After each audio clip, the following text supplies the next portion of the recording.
This is primed to be an absolutely fantastic semifinal. We got Arsenal taking on PSG and Barcelona against Inter. The semifinals, leg one, kick off on CBS April 29th. We've got the podium, we've got the gavel, so it is time to play Winner Stays On. We are going to look specifically at the Champions League midfielders and determine which is the best one specifically in the semifinals. So we're narrowing it down to the 4 teams in the semis, and we're going to go head-to-head against them. So Tony and Nico, you both have to ultimately choose which one. Give me a little reason why. If you can't decide on the same midfielder, you have to then convince me, and I will determine which midfielder advances to the next round. Let's do it. Questions? We have to agree on it?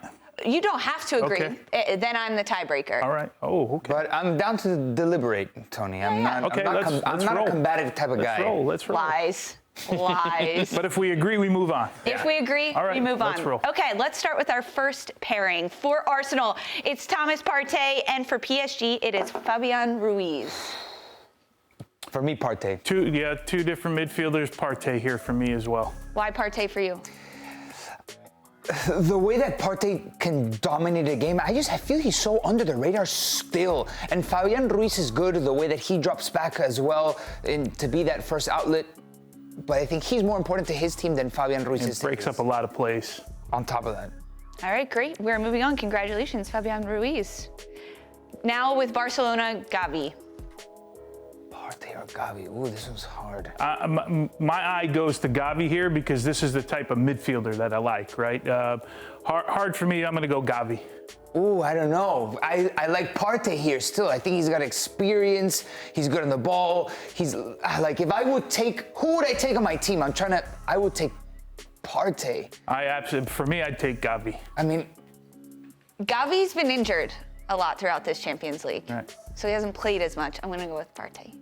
Please. I'm sorry, Tone. You got to do a better Who job. brought the donuts this morning to the green room? All right. Gavi, Okay. I think Gavi will be better than Partey in the long run. Okay. Okay, now we're going to do Thomas Partey against Inter's Hakan Çalhanoğlu. Çalhanoğlu for me. He does a little bit of everything. This for me is an easy one. This guy has all the tools in the bag. He can do everything. He scores goals. He assists. One of the generals in the midfield in this Final Four of Champions League. Yeah, can't add more to that. Fantastic free kick shooter as well. Yeah. Okay, fantastic. Let's advance. PSG's João Neves.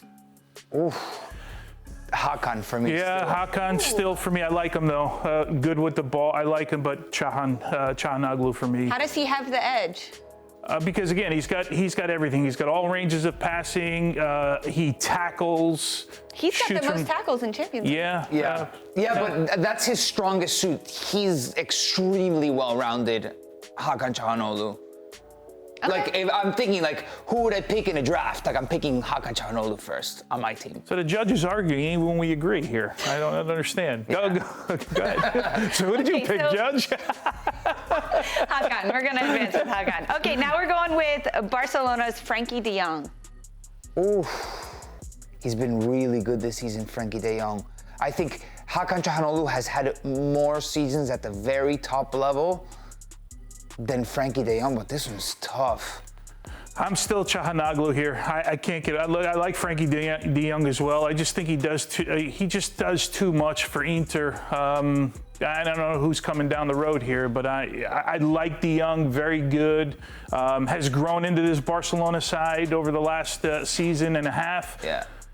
Çalhanoğlu for me. Yeah, I can't. The lift for Inter for Hakan Çalhanoğlu is more than the lift that Frenkie de Jong has. Specifically in Champions League. Yeah, listen, he's extraordinary in the way that Frenkie de Jong opens up spaces, he receives the ball, he makes the game easier. But for me, still Hakan Çalhanoğlu. This one's close. This one's really close. Okay, so we advance with Hakan. Arsenal's Martin Ødegaard.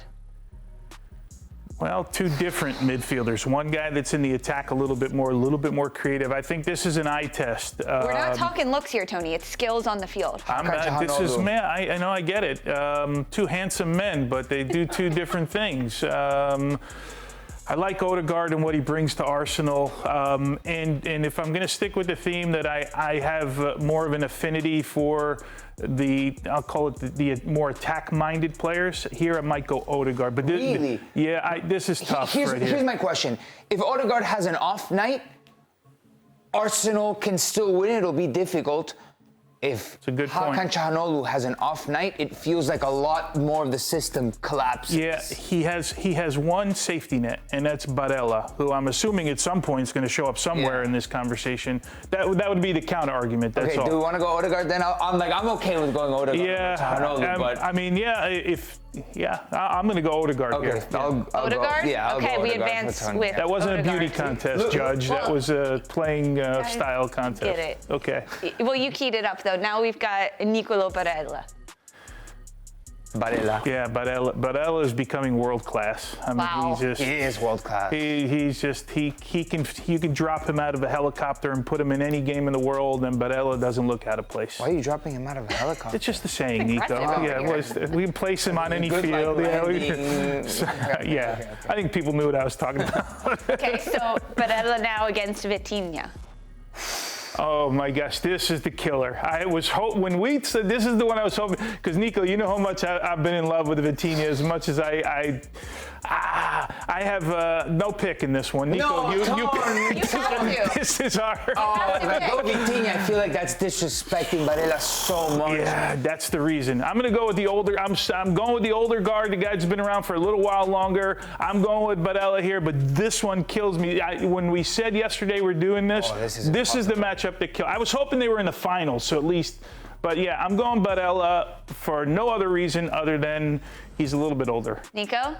Sure, I'll take Barella, but Vitinha's. Wow. Judge, this is not fair, Judge. Whoever you don't pick, it feels like it's a massive disrespect. I'm going to go Barella. Okay, sure. Let's I go like Barella. that one. Okay, Oh, that's a Declan tough Rice. one. Barella for me. Barella for me. That was too wide. That was way Easy, too easy this for too you. easy. Yeah, like, I'm not gonna get done with 2 free kicks. And, No, but Tony's much more than 2 free kicks. The way he can roam. Not the my kind of field. midfielder. It's not my kind of midfielder. Oh, I think you just glossed over Declan Rice. Very Convince cool. me. Barella. I don't know how else. You want me to spell it for you? Barella. B-A. Listen, oh, this is a tough one. Why Declan Rice? I mean, the way that he covers the field, I think there are very few footballers in the world that can be dominant. You know his work rate? I get it, I understand. But Declan Rice, and on top of the 2 free kicks, like it's not like I'm getting done by the 2 free kicks, but that adds a lot in a winner's stakes. How about the last 2 volleys he's had? So, I mean, you go. Okay. Who you I'm going? going Rice. I'm you done. decide. I'm going with Declan Rice. you His tackle kidding me? percentage in the midfield. His tackle defensive percentage, work that's what you're does talking so about? much on both Breaking sides of the up? ball. I'm Oh doing my both sides of the ball. Tony, you have the Judge. gavel. Judge. Advance to the next I'm round. out. It is Declan Rice against I need Marco Pedri. Messina here. That's who I need here to help me out. Marco, I was trying to help you out here. Yeah. Now I'm going anti-Declan Rice right here. He's, I mean, Pedri. he's special. Yeah? Yeah, that's an easy one. Go ahead, Judge. Argue with us now, Judge. So, best midfielder in the world, Pedri. hands down. Mr. Hands Barella down. over here? What are you thinking? Yeah, if he was up there with Barella, I would pick him. Wow. Yeah, he's incredible. So what were the biggest criteria that you were judging this competition on between the midfielders? For me, eye test. This the kind of midfielders that I like. The idea of Gavi and we were talking about Xavi and Iniesta. Kind of, he has a little bit of both, right? And I hate comparing anyone to those 2 players because those 2 players are special, especially Iniesta. But he has a little mix of both of those players. Is it crazy to say that he's a candidate for Ballon d'Or? No, but I think after Rodri winning it last year and the uproar, we're not going to see a central midfielder win it again in a long time. That's the only reason why. But if you're just going to talk pure talent, the answer to your question is no, it's not crazy. Especially on a team when you've got a front 3 that's scoring at the rate and putting up the numbers that Yamal, Rafinha, and Lewandowski are, it's going to be difficult to beat them. But if you told me Yamal, Lewandowski, Rafinha, Pedri, who's a must on your team to win a game? For me, it's Pedri. I think I can deal with an absence of one of those 3, of the front 3. Yeah. but it's more difficult to deal with a Pedri absence. He's What the about rhythm some- maker. What about some of the intangibles, things off the pitch, right? Mentality, communication. How does he rank? Yeah, I don't know Pedri like that. I think he understands the Barca DNA. Let everybody else do that. right. He just make magic with the matter. ball. He Yeah. speaks Yeah. with the ball at his feet.